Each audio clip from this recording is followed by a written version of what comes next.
이해할 수 없다. 그러면 이 하나님 자신이 이해가 안 된다. 우리가 이렇게 말을 할 때가 가끔 있습니다. 사실 너무 당연한 일이죠. 하나님은 우리보다 크신 분이십니다. 그래서 내 머리로 이해할 수 있는 하나님은 진짜 하나님은 아닐 것입니다. 그래서 우리가 주님을 믿으면서 갈 때 이해가 안 되는 부분이 있습니다. 그럼에도 불구하고 어떤 것은 너무 이해가 안 되기 때문에 사실 순종하지 못하는 그런 경우도 있습니다. 오늘 저는 말씀의 제목을 이해할 수 없는 전쟁, 이런 제목을 붙여봤습니다. 오늘 우리가 읽은 이 본문 말씀은 너무나도 유명한, 어린아이들조차도 다 알고 있는 잘 알려진 이야기입니다. 이스라엘 백성들이 가나안 땅 정복을 시작하면서 그 첫 번째 관문이었던 여리고 성을 정복하는, 여리고 성을 무너뜨리는 그 아주 기적적인 놀라운 이야기를 오늘 이 6장 전체에서 보여주고 있습니다. 이것은 어린아이들조차도 쉽게 이해할 수 있는 정말 아주 흥미진진하면서도 우리들에게 익숙한 그런 이야기입니다. 그렇지만 이 말씀을 조금 깊이 들여다보면 여기는 우리 인간의 상식과 지혜로서는 잘 이해가 되지 않는 그런 것들이 있는 것을 알게 됩니다. 이거 도대체 우리 어떤 경험과 상식으로 볼 때 이해가 되지 않는 그런 것. 특별히 저는 두 가지가 있는데 이 두 가지가 전부 다 하나님께서 여호수아와 이스라엘 백성들에게 주신 명령과 관련이 있습니다. 하나는 이 전쟁의 방식과 관련된 명령이고, 다른 하나는 이 전쟁이 끝난 다음에 뒤처리에 관련된 그런 것입니다. 어떻게 보면 한 가지는 그런대로 좀 이해하고 용납할 수 있는 것이지만, 다른 하나는 정말 이해하기도 힘들고 받아들이기 어려운 그런 명령이었던 것입니다. 우리는 이러한 이해할 수 없는 이 성경의 전쟁 방식과 또 전쟁 이후에 하나님이 주시는 명령을 통해서 우리가 다시 한번 이 새해의 영적인 전투와 싸움에 있어서 우리가 어떻게 믿음의 싸움을 싸우고 이 세상과의 싸움에 나아갈 것인가 하는 그런 것을 생각해 보고자 합니다. 오늘 이 1절 말씀을 보면 이런 말로 시작을 합니다. 여리고 성은 이스라엘을 막으려고 굳게 닫혀 있었고 출입하는 사람이 없었더라. 여리고 성은 이스라엘 백성들이 이제 광야 생활을 마치고 가나안 정복을 시작하는 데 있어서 이제 부딪힌 첫 번째 관문이었던 것입니다. 이 여리고라고 하는 지역은 기원전 8000년경에서부터 이미 도시가 형성되어 있는 굉장히 오래된 도시이고, 이미 고고학적인 발굴을 통해서 그 옛날에 그 무너진 어떤 성벽의 그 잔재들을 그 발굴해 냈습니다. 그렇게 큰 성은 아니지만 굉장히 견고한 그런 성읍이었다고 하는 것이 밝혀져 있습니다. 여리고 성을 이렇게 오늘도 성지순례 가서 한 사람들 보면은 그렇게 크지가 않아요. 이게 8에이커 정도라고 하니까 우리나라로 하면 한 10,000평 정도. 10,000평이면은 축구장 한 5개 정도를 합쳐놓은 정도의 규모입니다. 그러니까 거기 들어가서 살 수 있는 사람들이 한 700~800명 정도의 인구가 있었을 거라고 생각을 하고, 거기다가 성 밖에 살던 사람들까지 다 안으로 몰려들었으면 한 1,500명, 2,000명 정도. 규모로 보면 그렇게 크지는 않아요.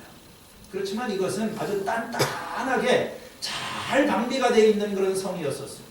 이중적인 성벽을 쌓았는데요. 바깥 성벽에다가 2m 넘는 두께로 한 5m 높이의 이 성을 쌓고, 거기에다가 나중에 한 7m가 또 넘는 그 성을 또 이게 성을 쌓아 올리고, 사이를 띄우고 난 다음에 그 안에다가 또 그보다 더 높은 이렇게 성벽을 쌓아서 웬만한 사람들이 이렇게 보기에는 밖에 있는 사람들이 이걸 감히 넘어설 수 없는 그런 아주 견고한 장벽이었던 것입니다.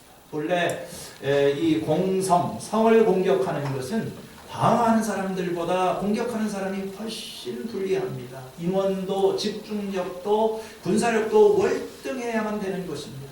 성 안에 있는 사람들은 그저 식량을 비축해서 시간을 끌면 되지만 이 이스라엘 백성들은 만일 그 성을 정복하지 못하게 되면 나중에 사기가 떨어지고 전쟁이 어떻게 될지 몰라요. 첫 번째 싸움인 것입니다.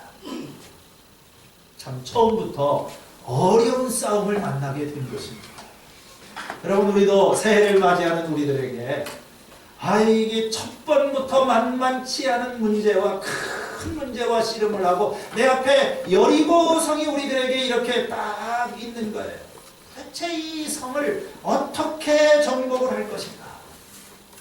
하나님께서 작전 계획을, 전투 계획을 그들에게 알려주시게 됩니다. 이렇게 싸우도록 해라. 그런데 하나님께서 말씀하신 그 전투 계획이 굉장히 이상하고 인간적으로 보면 좀 황당하게 느껴지는 것입니다. 내가 여리고와 여리고 왕과 그 용사들을 너희들에게 붙였다. 너희들 가운데 전투할 수 있는 사람들 다 앞으로 나서서 앞으로 엿새 동안 맨 앞에는 무장한 군인들이 몇 사람이 서고 그 뒤에 제사장이 나팔을 불고 그 다음에 여호와의 법궤를 거기에 하고 백성들은 그 뒤를 따라가면서 하루에 한 번씩 6일 동안 그 성을 돌도록 하라. 그렇게 크지 않은 성입니다. 한 100m, 200m 가로 세로 이렇게 되게 되면 되는 사실은 그런 성이에요. 그걸 하루 그냥 돌고 또 이틀 돌고 마지막 날 7일째에는 7번 그 성을 돌도록 하여라. 참 이 세상에 어떤 이해가 되지 않는 그런 전쟁 방식, 명령을 하나님께서 말씀하셨습니다. 근데 정말 무너졌어요. 정말 무너졌습니다. 그리고 우리가 어떻게 알 수 있냐면 고고학자들이 발굴을 해보니까 이 무너진 흔적을 지금도 이렇게 보게 되는데 기원전 한 1400년경 아니면 1000년경 연대 추정은 조금 다르지만 이걸 보니까 성이 무너지게 될 때 안쪽으로 무너지는 것이 아니라 바깥쪽으로 흘러내리면서 무너졌습니다. 그러니까 이건 외부의 공격이 아니라 한순간에 어떤 지진이나 이런 거에 의해서 무너지고 또 무너진 자리에서 불에 타다 남은 그 독식들이 쌓여 있는 걸 발견했어요. 이게 뭐냐면 이것은 어떤 장기전이 아니라 갑작스러운 공격에 의해서 이 성이 무너진 증거, 이 성경의 역사성에 대한 하나의 그런 증거 역할을 하고 있는 것입니다. 오늘 이 여리고성을 이렇게 보면서 이게 오늘날 이런 얘기가 성경에 있는 것은 우리에게도 넘어야 될 여리고성이 있는 거예요. 새해를 시작하는 우리들에게도 우리가 극복해야 될 그런 장벽들이 있습니다. 우리가 하나님의 약속을 붙들고 새해를 살아가기 시작합니다. 내 앞에 가로놓여 있는 이 장벽, 여리고. 그게 자기 자신일 수도 있고 다른 사람일 수도 있고 내가 하는 일일 수도 있고 그동안 쌓아온 나의 경험과 지식일 수도 있고 아니면 오랜 세월 동안 내가 씨름하면서도 극복하지 못했던 문제, 한 번도 넘어보지 못한 그런 문제, 그런 것일 수도 있어요. 다 있습니다. 이 여리고성이라고 하는 것은 어떤 우리 앞을 가로막고 있는 불신앙의 세력일 수도 있습니다. 문을 굳게 닫고 출입을 하지 않았던 여리고 사람들처럼 오로니 하나님의 말씀 앞에 마음의 문을 닫고 반응하지 않는 그런 세상의 세력들이 있는 것입니다. 하나님을 대적하고 예수 그리스도를 대항하여서 싸우는 그런 무리와 집단들이 있는 것입니다. 오늘 교회가 이러한 장벽을 넘지 못한다면 우리에게는 하나님의 약속의 땅을 차지할 수 있는 그런 축복을 경험하지 못하는 것입니다. 저한테 이 여리고성은 뭘까? 넘어야 하지만 쉽게 넘어지지 않는 나의 이 장벽이 뭘까? 적당주의일 수도 있고 피상성일 수도 있습니다. 하나님의 말씀을 전하는데 하나님의 말씀을 가지고 우리가 살아가지만 늘 이 겉에서만 껍데기만 붙들고 계속 왔다 갔다 하는 거예요. 말씀이 뿌리를 내리지를 못하는 것입니다. 깊이 침투에 들어가지를 못하는 것입니다. 수십 번에 수백 번의 설교를 하더라도 이 성벽을 넘지를 못하고 거기에서 그냥 화살이 그냥 날아가다가 밑으로 떨어지고 밑으로 떨어지고 아무런 그 속에 있는 사람까지 영향을 미치지를 못하는 거예요. 이게 제가 볼 때는 저의 장벽입니다. 도대체 이 견고한 장벽을 사람들의 저 굳게 닫혀져 있는 저 마음과 굳게 닫혀져 있는 저 귀를 마음을 어떻게 열고 어떻게 뚫고 들어갈 수가 있을 것인가? 이게 내 힘으로 할 수 있는 그런 일이 아닌 것 같아요. 자, 우리가 그것이 무엇이 됐든 간에 어떻게 우리가 이 장벽을 넘어서고 여리고성을 무너뜨릴 것인가? 그건 하나님이 하시는 것이요. 내 능력으로는 못합니다. 그렇지만 우리가 해야 될 것은 바로 믿음입니다. 히브리서 11장 30절 믿음장에 보면 이런 말이 있습니다. 믿음으로 이스라엘 백성들은 7일 동안 여리고성을 돌았더니 성벽이 무너졌습니다. 여리고성이 무너진 것은 이스라엘 백성들이 믿음으로 그 성을 돌았을 때 무너졌다고 했습니다. 여기서 믿음이라고 하는 것은 뭘까요? 두 가지로 나누어서 생각할 수 있습니다. 하나는 지도자에 대한 전적인 신뢰인 것입니다. 그 지도자는 바로 여호수아입니다. 여호수아는 모세에 비하면 많이 부족한 지도자였었습니다. 평생 동안 모세의 그늘 아래서 2인자로 살았던 그런 사람입니다. 모세가 죽고 갑자기 민족의 지도자가 되었지만 그 전임자 같은 강력한 리더십을 기대할 수가 없었어요. 경험도 부족하고 경륜도 부족하고 사람들과 쌓아놓은 신뢰도 부족했었습니다. 더군다나 이 여호수아가 이제 여리고 전쟁을 시작하면서 백성들에게 전달한 첫 번째 전투 명령은 이스라엘 백성들의 입장에서는 정말 받아들이기 힘든 것입니다. 너희는 7일 동안 성을 돌기만 하여라. 화살도 쏘지 말고 아무런 공격도 하지 마라. 여러분, 유대인들은요 아주 까다로운 백성들입니다. 다시 말하면 머리가 좋은 사람들이에요. 말이 많은 사람들입니다. 그러니까 이 여호수아의 그 작전 명령에 대해서 불평과 불만이 쏟아질 수 있습니까? 이게 지금 말이 되는 얘기냐? 이해가 되지 않는다. 우리는 받아들일 수 없다. 다 죽으란 말이냐? 참 놀랍게도 이스라엘 백성들이 여호수아를 신뢰하고 여호수아의 말에 복종했습니다. 순종했어요. 그대로 하니까 여리고성이 무너지는 기적이 나타난 것입니다. 여러분, 한 공동체가 미지의 땅에 첫 발을 내디디면서 새로운 목표, 새로운 미래를 향해서 전진하게 될 때 그 공동체와 그 공동체에 속해 있는 사람들의 성공과 실패를 좌우하는 가장 중요한 요인 중에 하나가 지도자에 대한 신뢰인 것입니다. 이건 인생도 마찬가지고 신앙생활도 마찬가지입니다. 지도자와의 관계가 중요해요.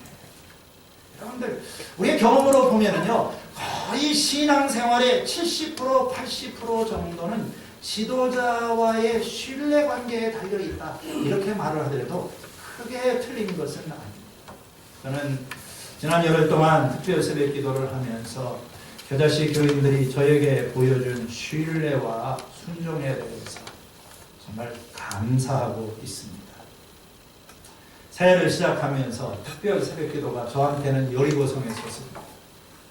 첫날 집회를 마치고 생각을 해보니까 이 여리고성이 얼마나 크게 보이는지 갑자기 두려움이 찾아 내일부터는 하나도 안 나올 것 같아요.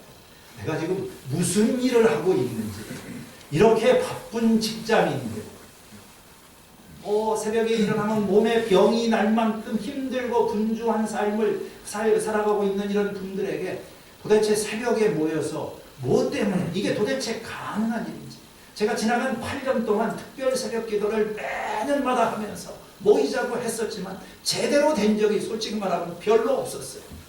첫날 조금 몇 분들이 나와서 성의를 보이다가 한 며칠 지나고 나면은 유야무야하다. 그래서 내가 다시는 하지 말아야지.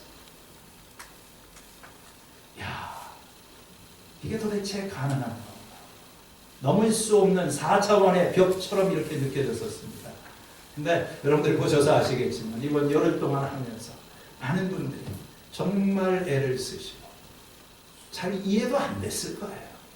도대체 우리 목사님은 왜 10년부터 귀찮게 이 새벽에 집에서 좀 기도하게 하면 되는 거지. 이 불가능하게 보이는 시간대에 우리가 모여서 기도를 하느냐. 전투 소집 한 번입니다. 우리 교회가 얼마만한 역량이 있는지 군인들은 새벽에 집합하게 되면 다 모이는 거 아닙니까? 우리 전쟁은 혼자 못하는 거예요. 그래서 우리가 근데 참 감사하게도 성도님들이 말이 안 되는 것 같은 이 길목사의 얘기를 믿어주시고 따라주셨어요. 저는 하나님께서 복 주실 줄로 믿습니다. 저한테는 굉장히 큰 용기가 됐습니다. 아, 우리도 이제 해볼만 하겠구나. 우리가 함께 하게 되면 이 새해를 헤쳐나갈 수 있는 이만한 힘은 되겠구나. 여리고성이 무너졌던 첫 번째 비결은 이 지도자에 대한 신뢰입니다. 두 번째는 하나님의 말씀에 대한 전적인 순종이라고 할 수 있죠. 이미 말씀드렸지만 이 여리고성을 무너뜨리는 하나님의 작전 명령은 이건 좀 군사적으로 보면 너무 우습고 말이 안 되는 것 같습니다. 이거 정말 이해가 안 되는 거예요. 뭐 그냥 성을 뺑뺑 이렇게 돌면서 아무 말도 하지. 얼마나 이상합니까? 그 많은 무리들이 그 조그마한 성을 돌면서 보는 사람도 이상하고 자기들도 이상했어요.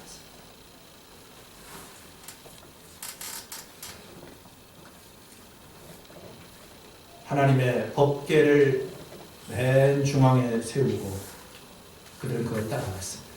이건 뭐냐면 전쟁은 하나님이 하신다. 이 여리고성이 무너지는 것은 그건 하나님의 능력이지 그건 너희의 싸움이 아니야. 전쟁은 나에게 속한 것이다. 하나님이 앞장서시고 너희를 위해서 싸우신다. 이 전쟁에서는 너희가 싸울 것이 없다. 화살 하나 쏠 것이 없다. 그냥 보고만 있어. 이스라엘 백성들은요 침묵 속에서 7일 동안 그 성을 매일 돌면서 계속 생각했지. 무슨 일이 날 것인가. 하나님이 하시는 일에 대해서 그들은 그것을 볼 수 있는 그런 마음의 준비가 되었던 것입니다.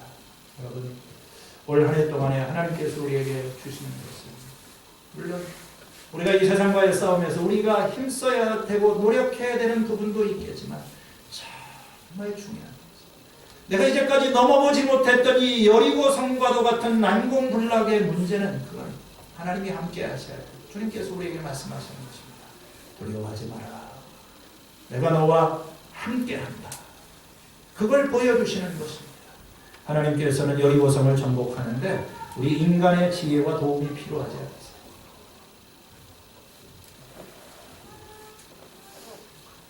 하나님은 오늘도요 사람들 눈에 굉장히 어리석어 보이는 작전을 사용하십니다. 말이 안 되는 것, 이해가 안 되는 하나님께서 말씀은 처음부터 끝까지 어리석어 보여요. 여러분 십자가의 진리가 얼마나 어리석습니까? 십자가에 달려 죽은 예수가 구원자라고 말을 하는 것이 인간적으로 볼 때 얼마나 어리석은 것입니까? 살고자 하는 자는 죽을 것이고 죽고자 하는 자는 살 것이다. 누구든지 자기를 부인하지 않고는 나를 따라올 자가 없다. 십자가의 길을 걸어라. 그것이 사는 길이고 그것이 생명의 길이다. 그거 다 죽는 길인 것 같이 얼마나 어리석어 보입니까? 여러분 기도하는 것은 얼마나 어리석어 보이는 거예요. 우리는 행동하기를 좋아합니다. 근데 하나님은요 행동하지 말라고 하십니다. 가만히 있으라고 하십니다. 너희는 가만히 있어서 내가 하나님 되는 것을 알지. 하나님 하시는 일을 다 이해할 수가 없어요. 어떤 때는 우리의 손발을 다 묶어놓으시고 하나님만 바라보게 하시는 데도 있습니다. 그 이해할 수 없는 전쟁.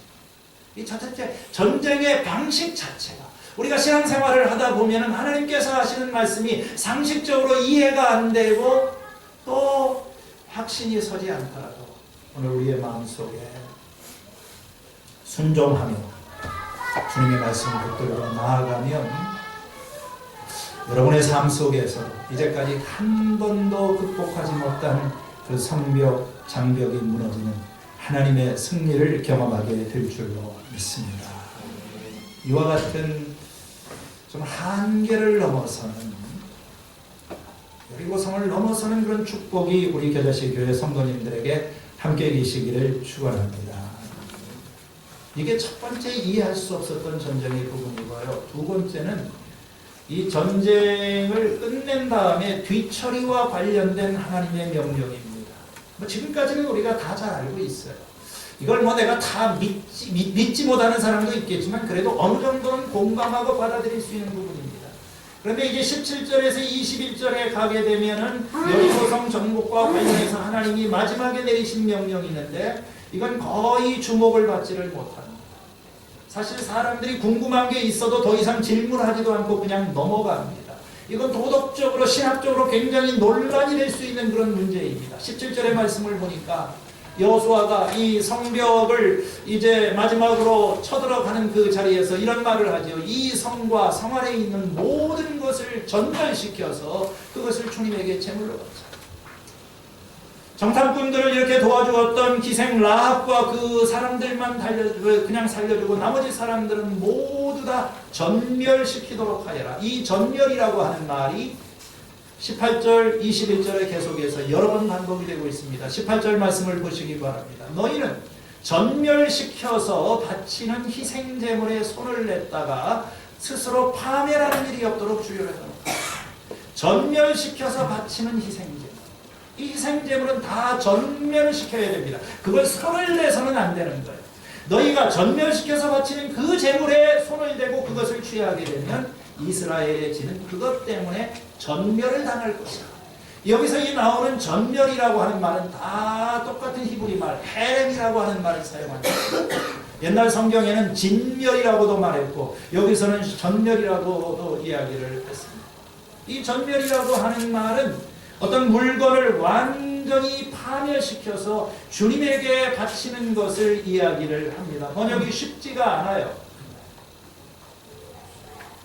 완전히 파멸시켜서 이건 하나님에게 속한 것이기 때문에 가지면 안 되는 것, 손을 대었다가는 멸망을 받고 저주를 당할 수밖에 없는 것, 전멸을 시켜서 이건 하나님에게 바쳐진 것, 희생제물로 하나님 앞에 전멸시켜서 이렇게 바쳐진 그런 물건, 그건 하나님에게 드려졌기 때문에 이제는 손을 대서는 안 된다.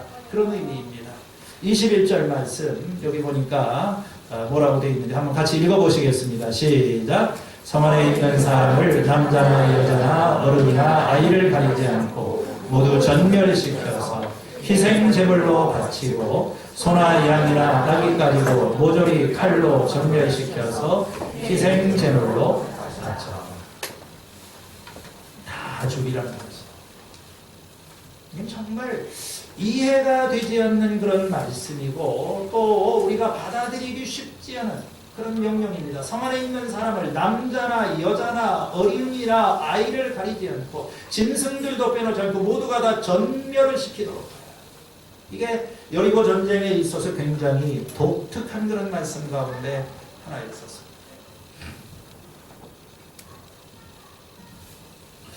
어떻게 하나님께서 이런 말씀을 하실 수가 있나? 참 무섭다. 아니 군인들도 아니고 최소한의 전쟁에서 전상자는 나타날 수가 있지만 민간인들을 포함해서 어린아이와 순진하고 죄 없는 어린아이와 여자들까지 다 진멸을 하라고 합니다. 이건 제네바 협약에도 어긋날 뿐만 아니라 이건 어떤 인간적인 현대인의 관점에서는 도저히, 그래서 많은 사람들이 구약 성경을 읽어나가게 될 때 이런 부분에서 걸리는 거예요. 아주 불편한 것입니다. 구약의 하나님은 잔인하고 폭력적이고 야만적인 하나님입니다. 이게 기독교 신앙을 공격하고 조롱하는 사람들에게 굉장히 중요한 공격 포인트가 되고 있는 것입니다. 리차드 도킨스라고 하는 영국의 유명한 무신론자 과학자가 있습니다. 이 사람은 무신론에 대해서 어떤 기독교를 공격하는 그런 책을 많이 썼습니다. 그가 쓴 책에 보면은 구약 성경의 하나님을 이렇게 평가를 하고 있습니다.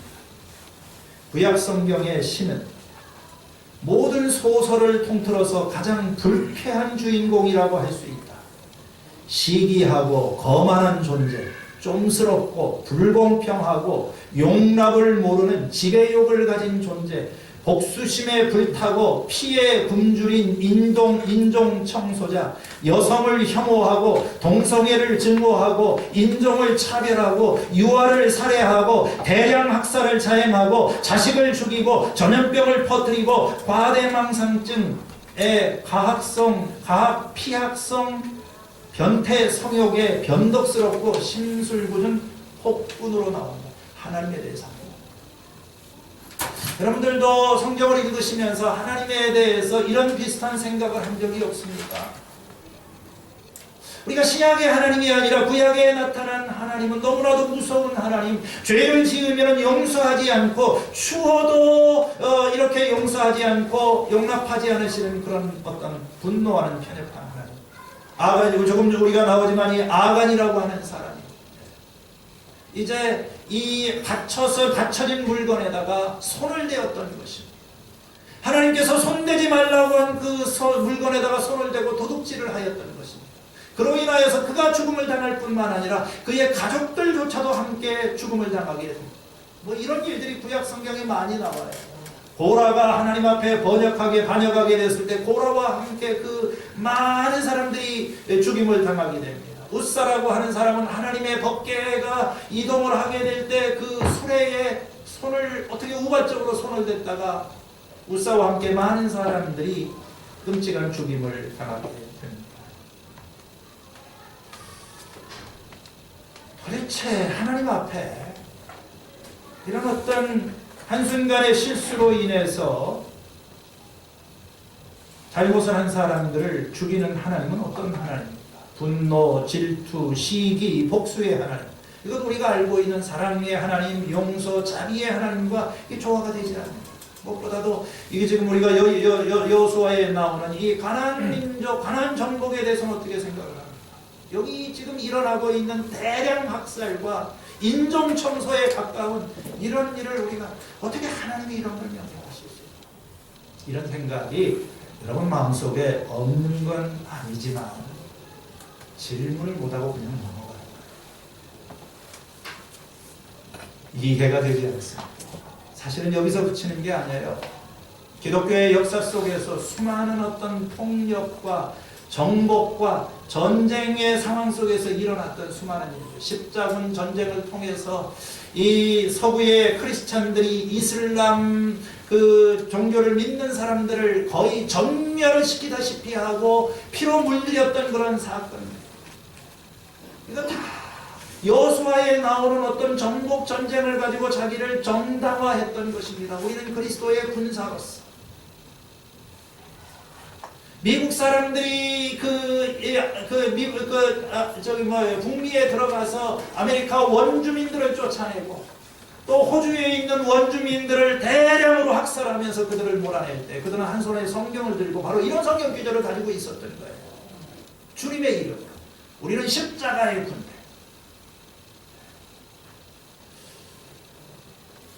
참 이건 굉장히 쉽지 않은 문제고 우리가 이 특별히 구약 성경에 나타나 있는 이런 폭력의 문제를 어떻게 이해를 할 것인가. 이 짧은 시간 안에 제가 다 설명을 드릴 수는 없습니다. 그러나 몇 가지 여러 가지 견해들이 있습니다. 어떤 사람들은 후대에 만들어낸 일이고 진짜 그랬던 건 아니고 그냥 이스라엘의 어떤 민족의식과 사기를 고치하기 위해서 얘기를 그렇게 만들어낸 거지. 그걸 리얼한 것은 아니고 어떤 실제는 아니었었다. 이렇게 얘기하는 사람도 있습니다. 그러나 그렇게 되게 되면 어떤 성경 자체가 또 그건 뭐 구약 시대에는 적용이 됐는지는 모르지만 신약에서는 그렇지 않고 신약의 하나님은 사랑의 하나님이고 그렇다면 뭐예요? 구약의 하나님은 잔인하고 무섭고 폭력적인 하나님? 사실 그것도 옳은 게 아닙니다.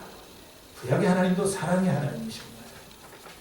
크리스토퍼 라이트라고 하는 구약학자는 이 어려운 문제에 대해서 이런 걸 우리가 해석하게 될 때는 다음 세 가지 사항을 고려를 해야 된다고 합니다. 먼저 우리는 이 여호수아에 나타난 이런 사건들을 구약 성경의 이야기, 그 어떤 전체적인 틀 안에서 이걸 이해를 해야 될 필요가 있습니다. 이런 어떤 정복전쟁이, 모든 정복전쟁이 다 사람들을 죽이고 다 어린아이와 여자를 죽였던 것은 아니에요. 어떤 때는 가축과 여자들과 아이들을 살려주는 그런 주적도 있고, 이게 케이스 바이 케이스로 좀 달라졌었습니다. 그리고 이런 어떤 해례, 진멸을 시키는 그런 행위가 이스라엘 민족에게만 독특한 것은 아니었었어요. 다른 나라도 보면 이 정복전쟁을 하게 될 때는 무자비한 대량 학살을 하고, 이 사람들이 보면은 전쟁 기록을 하게 될 때 우리가 완전히 쓸어버렸다, 우리는 완전히 몰살을 시켜버렸다, 이렇게 주장을 하지요. 그렇지만 그렇게 주장했다고 해서 또 실제로 이 사람들이 다 그렇게 몰살을, 자기 전과를 과장하기 위한 그런 표현. 그러니까 지금 이 성경에서도 어떤 하나의 정복의 철저성을 이야기를 하게 될 때 이게 수사적인 표현이 사용된 것인지 뭐 그럴 여지가 전혀 없다고 볼 수는 없습니다. 그렇지만 그렇다고 그래서 이와 같은 사건이 일어나지 않았다고 말할 수는 없는 거예요. 우리는 이 가나안 정복 전쟁에서 하나님께서 이들에게 이와 같은 무서운 벌을 내리신 것은 하나님의 정의, 죄에 대한 하나님의 심판, 이것과 관련이 있다고 하는 것을 알아야 됩니다. 우리는 이스라엘 백성들이 순진하고, 아니 가나안 사람들이 순진하고 죄가 없고 어린아이를 따서 그렇지가 않아요. 소돔과 고모라보다도 더 나을 것이 없었어요. 이미 여호수아가 그 땅에 들어가기 400년 전에 하나님께서 아브라함에게 말씀하시기를, 너희들이 아직은 그 땅을 가도록 허락하지 않는 것은 그 땅 사람들의 죄가 아직 벌받을 만큼 차오르지는 않았기 때문에. 그때도 죄가 있었지만, 그러나 어떤 변태적인 성적인 타락과 임신 제사와 우상 숭배와 아주 이렇게 인간적으로 상상하기 힘든, 타락할 대로 완전히 타라져 이렇게 있는 어떤 그 소돔과 고모라를 방불하게 하는 그런 사실은 상태, 여러 가지 역사적으로 성경적으로 보면 그런 증거들이 나타납니다. 그들은 심판을 당할 수밖에 없어요. 그래서 하나님께서 그들을 징벌하신 것입니다. 그리고 이스라엘 백성들을 통해서 그들을 징벌하신 거예요. 또 한 가지의 의미는 이스라엘 백성들이 그 땅에 들어가게 되면 이제 거룩한 하나님의 백성으로서 살아가야 돼요. 그들을 보호하시기 위한 그런 의미도 있었을 것입니다. 그들이 거룩한 백성으로 이렇게 살아가게 될 때,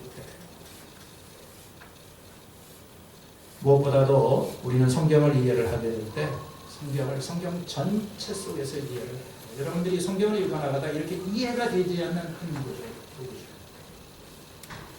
이런 것이 있으면 그 자체만 가지고 하나님 이런 분이다 저런 분이다 이렇게 판단하지 말고, 어떤 성경 전체의 스토리의 그 어떤 맥락과 있어서 여러분들이 예를 들어서 뭐 부모님하고 남편하고 이렇게 싸움을 하다 부딪혔어요. 인간 같지 않은 모습을 봤습니다. 그럼 그거 하나만 가지고 저는 죽일 놈이에요. 그러지 말고 그 인간 전체를 보고, 살아온 삶 전체를 보고, 아니 저분이 나한테 저럴 분이 아닌데 왜 저렇게 화가 나서 저렇게 나한테 왜 저기를 하고 있나, 이걸 우리가 전체를 생각해 보면 그 마음을 좀 이해를 할 수가 있겠죠. 성경도 마찬가지입니다. 성경은 심판에 대해서도 얘기를 하고 또 구원에 대해서도 이야기를 합니다. 하나님은 사랑의 하나님이기도 하지만 그 사실 자체가, 하나님은 우리에게 복을 주기를 원하시고 온 세상을 구원하시려는 것이 하나님의 목적입니다. 그러나 그것 자체가 하나님께서는 우리가 무슨 행동을 하든지 우리를 친절하게 대해 주실 것입니다. 그건 아니에요. 하나님은 죄를 징벌하시고 죄에 대해서는 진노하십니다. 그러나 그 죄 가운데 빠져서 멸망할 수밖에 없는 그 사람들을 구원하시기 위해서 지금도 쉬지 않고 일하고 계시고 방법을 찾으시고 수고하시는 하나님이라는 거예요. 여러분, 하나님이 하시는 일을 우리가 다 이해하지는 못합니다. 왜 우리에게 이런 고난이 있고 왜 착한 사람에게 이런 어려운 일이 닥치고 이 순진무구하게 보이는 어린아이가 때이른 죽음을 당해야 되는지 우리는 다 이해를 하지 못합니다. 우리는 사람이기 때문에 죽을 때까지 하나님을 다 이해하지는 못합니다. 그러나 한 가지 분명한 것은 하나님께서 죄 많은 우리들을 사랑하신다. 그게 바로 요한복음 3장 16절. 하나님이 세상을 이처럼 사랑하셨어요. 외아들을 주셨으니 이는 그를 믿는 사람마다 멸망하지 않고 영생을 얻게 하려. 많은 생각이 필요한, 많은 정말 어떤 우리가 깊은 묵상이 필요한 그런 말씀입니다. 하나님이 외아들을 주셨다. 그 말의 의미가 뭡니까? 희생 제물로 우리들에게 주셨다고 하는 것입니다. 이스라엘 백성들이 가나안 땅에 들어가서 그 가나안 땅에 있는 그 백성들이 희생의 제물이 되도록 전멸을 시켰던 것처럼, 그들의 죄 때문에 그들이 전멸을 당하게 했던 것처럼, 이제 하나님께서 예수 그리스도를 이 땅에 보내셔서 이 희생 제물이 되게 하시고 처참한 죽음을 당하게 하십니다. 그렇게 하심으로 우리 인간들이 전멸을 당하지 않도록 하기 위한 것입니다. 하나님께서는 우리가 다 구원을 받고 진리를 아는 데 이르기를 원하십니다. 하나님은 한 사람도 죄 가운데 망하는 것을 원하지 않습니다. 그렇기 때문에 지금도 우리들에게 말씀하시고 죄의 길에서 돌이키기를 원하십니다. 그래서 오늘 이 여리고 정복이라고 하는 여리고 정복이라고 하는 이야기를 볼 때 이 두 가지 측면이 있는 것입니다. 결론적으로 말씀을 드리면요, 하나는 약속이고 하나는 경고입니다. 하나는 희망이고 하나는 우리들에게 두려움을 주는 그런 것입니다. 하나님은 우리와 함께 계십니다. 우리에게 저 장벽을 넘어설 수 있는 힘을 주시고 어떤 상황에 있든지 우리를 붙들어 주시겠다고 약속하시는 그런 하나님이십니다. 그러나 그 하나님께서는 또 죄에 대해서 진노하시고 죄인을 그대로 두실 수 없는 그런 의로우신 그런 하나님이신 것입니다. 이스라엘 백성들조차 그들이 하나님의 백성이라고 할지라도 그들이 아간과도 같이 금지된 물건에 손을 대고 죄를 범하게 되게 되면 그들은 그들 자신이 또한 전멸을 당할 수밖에 없는 것입니다. 그렇기 때문에 이 말씀의 결론은 오늘 우리가 싸워야 되는 대상, 그것은 죄와의 싸움, 우리 속에 있는 탐욕과 우리 속에 있는 분노와 우리 속에 있는 그런 상처와 우리 속에 있는 이 자아와 더불어서 싸우는 것입니다. 우리가 올 한 해 동안에 넘어야 될 어떤 그 여리고성은 내 눈앞에 펼쳐져 있는 문제들과 과제들과 사람들과 어떤 집단과 세력일 수가 있겠지만 사실은 더 큰 싸움, 우리 안에서 죄와의 싸움이 벌어지고 있는 거예요. 포기하고 싶고 도망가고 싶은 마음이 생길 수도 있습니다. 어떤 사람에게는 이것이 넘지 못하는 물질에 대한 욕심일 수도 있고 어려서부터 치유되지 않은 마음의 상처일 수도 있습니다. 오늘 여러분의 여리고가 무엇이든지 간에 그 여리고성을 무너뜨려야 될 줄로 믿습니다. 죄와 싸워서 이기고, 그래서 우리가 이 가나안 땅에 들어가서 하나님의 나라로서 이 거룩한 백성으로서의 삶을 드러낼 수 있는 그런 삶을 살아가는 것이 가장 중요한 목적입니다. 더 이상 피할 수도 없고 도망칠 수도 없어요. 새해부터 싸움이 시작입니다. 편할 거라고 생각은 하지 마세요. 전쟁을 피하려고 하지 마시길 바랍니다. 인생은 고난이고 우리가 싸워야 될 문제, 해결해야 될 문제가 있습니다. 차라리 전쟁 준비를 하고 무장을 하시기를 바랍니다. 하나님이 우리와 함께 계십니다. 성령님이 우리를 도와주실 거예요. 혼자는 하지 못했지만 우리가 힘을 합해서 올 한 해 동안에 함께 기도하면서 나아가면 오랫동안 나를 가로막고 있던 이 장벽이 무너지고 하나님의 은혜로 새롭게 되는 능력을 경험하게 될 줄로 믿습니다. 이해할 수 없는 전쟁 속에서 살아계신 하나님을 만나고 체험한 우리 모두가 될 수 있기를 축원합니다.